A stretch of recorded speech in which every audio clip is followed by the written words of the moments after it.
வீராங்குளம் ஏரி உடைந்ததால் திண்டிவனத்தில் வகாப் நகர், இந்திரா நகர் உள்ளிட்ட இடங்களில் உள்ள வீடுகளை வெள்ள நீர் சூழ்ந்திருக்கிறது.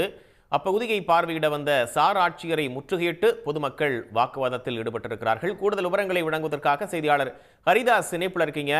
என்ன சொல்றாங்க பொதுமக்கள், அங்க இருக்கக்கூடிய பொதுமக்கள் அதிகாரிகளிடம்? திண்டிவனத்தில் வீராங்குளம் ஏரி உடைந்ததால் வகாப் நகர், இந்திரா நகர் உள்ளிட்ட பகுதியில் வெள்ள நீர் புகுந்ததால் அப்பகுதியைச் சேர்ந்த 50க்கும் மேற்பட்டோர் திண்டிவனம் புதுச்சேரி சாலையில் கொட்டும் மழையில் சாலை மறியலில் ஈடுபட்டு வருகின்றனர். இந்த சாலை மறியல 1 மணி நேரத்துக்கு மேலாக போக்குவரத்து பாதிப்பு. அந்த பகுதியை பார்வையிட வந்த சார் ஆட்சியர் அந்த பகுதியை பொதுமக்கள் முற்றுகையிட்டு வாக்குவாதத்தில் ஈடுபட்டு வருகின்றனர்.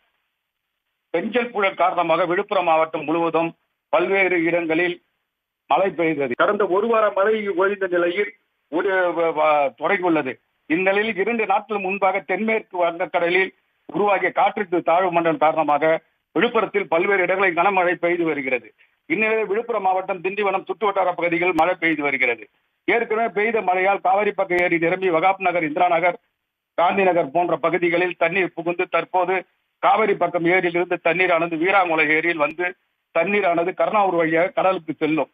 இந்நிலையில் மர்ம நபர்கள் ஒருவர் வீராங்குளம் ஏரியை பகுதியை உடைத்ததால் அதிலிருந்து வெளியேறிய தண்ணீரானது திண்டிவனம், வகாப் நகர், காந்தி நகர் உள்ளிட்ட பல்வேறு பகுதியில் புகுந்து அதனால் அந்த பகுதியைச் சேர்ந்த பொதுமக்கள் கடும் அவதி அடைந்து வந்த நிலையில் தற்போது ஒரு அதிகாரி கூட எங்கள் பகுதியை வந்து பார்வையிடலை என கூறி ஆச்சரியமடைந்த அந்த பகுதியைச் சேர்ந்த 50க்கும் மேற்பட்ட பொதுமக்கள் சாலை மறியலில் ஈடுபட்டு வருவதால் கடும் போக்குவரத்து பாதிப்பு ஏற்பட்டது.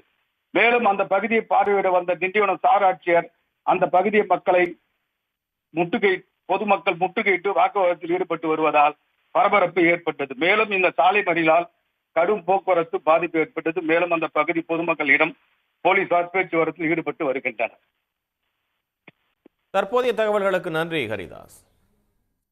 உடனுக்குடன் செய்திகளை தெரிந்து கொள்ள சன் நியூஸ் பெல் ஐகானை கிளிக் பண்ணுங்க.